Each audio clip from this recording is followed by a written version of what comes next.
will cannot. Honorable Amollo Otiende, could you just move it first as is on the order paper? Thank you, Madam Speaker. Madam Speaker, I wish to move. I don't have the order paper. Could I get a copy of the order paper? Yeah. Get for me the order paper. Give him the order paper.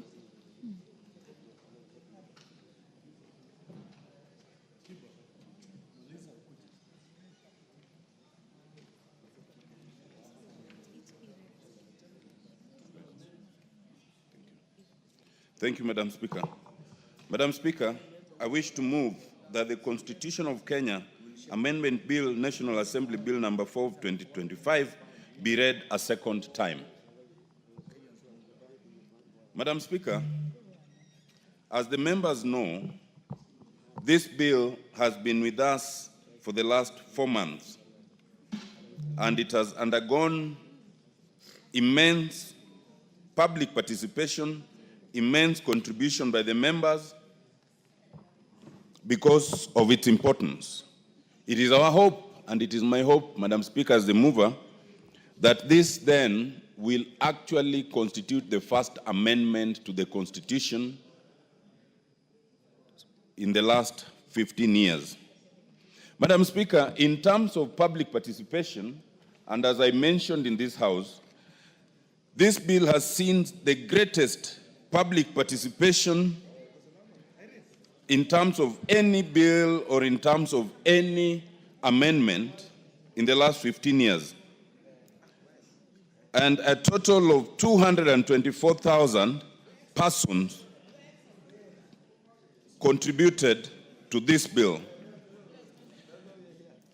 Madam Speaker, in terms of support, this bill obtained the highest amount of support at 98.5%. And we realized that even the 1.5% who may not have supported it actually did not support it out of ignorance. They thought the question was whether CDF should be taken away, and so some answered no. So in answering no, they thought they were supporting the bill, yet it constituted an opposition. But 98.5% supported it. Indeed, Madam Speaker, in terms of if it was to go to referendum, we are persuaded that this bill would receive overwhelming support. But we have not found it necessary to take it to referendum. First, because under Article 255, it is not necessary to take it to referendum. But secondly, the cost of referendum is one that we may not need to incur unnecessarily on such a matter. Madam Speaker, this bill seeks to constitutionalize the issue of CDF. Almost everyone has always supported CDF, but there are those who have sought to challenge it based on the Constitution. We seek to remedy that by putting it in the Constitution itself, so that it's beyond the constitutional question. Under Article 2.3, once we do that, then it will be beyond challenge, because no one opposes the idea of the CDF. They have been opposed to the role of the members of parliament. They have been opposed to certain functions that have been included in the CDF Act. Madam Speaker, it is important to understand that under the preamble to our Constitution, we as the people have the sovereign and inalienable right to determine the form of governance that we desire. That form of governance is as captured in the Constitution, but it is also as we may desire and amend the Constitution from time to time. We believe that it is time to entrench the idea of CDF in the Constitution.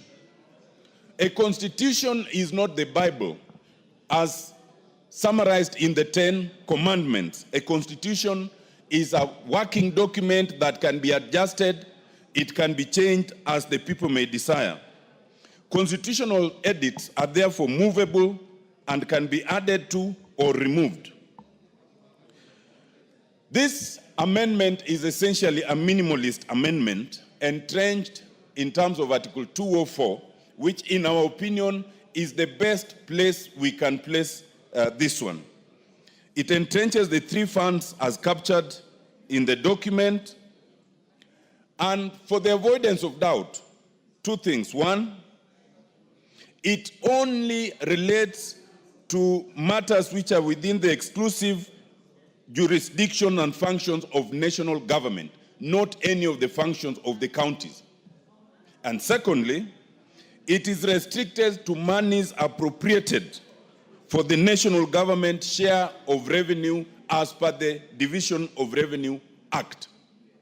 Those who think and those who say that we should abolish CDF and take it to the counties ought to know that even if we abolish CDF, these monies will not go to the county at all, and they will not do those county functions. This bill avoids the complaints that have commonly arisen, and there are three. One, that it might affect county allocations. It does not. Two, it gives no role for a member of parliament on the face of it. Thirdly, it does not affect the doctrine of separation of powers. And let me speak to the idea of separation of powers.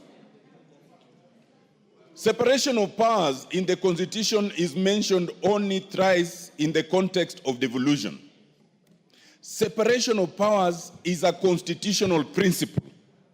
It is necessary, but it is not absolute.